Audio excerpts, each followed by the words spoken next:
AITA for trying to get my neighbors to not block my front door. I 32F live in NYC. I recently moved into a small building, 3 stories, 6 apartments in total. My apartment is a ground floor unit. From move-in, a neighbor 40F and from has been storing their large stroller in front of my front door, which poses problems every time I have to come and go from my apartment.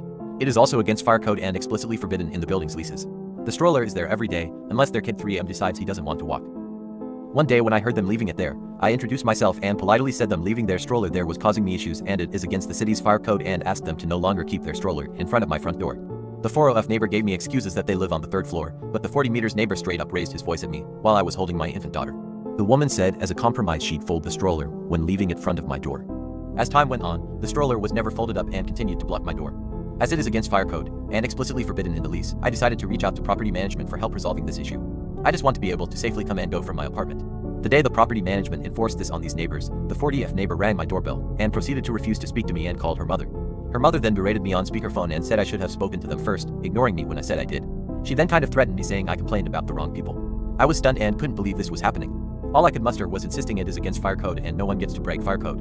I am baffled by this behavior. I found it a bizarre confrontation and I didn't know adults could act this way. I've never had issues with neighbors before. I have a child younger than theirs and empathize with their situation, but their kid is massive and able to walk. They could just have an umbrella stroller, like I do. I just wanted access to my front door. AITA told. Dear neighbor in small apartment building breaks fire code and blocks my front door and ignores polite personal request to stop. I take it up with building management. The neighbor initiated bizarre confrontation with her mother on speakerphone, making vague threats. AITA.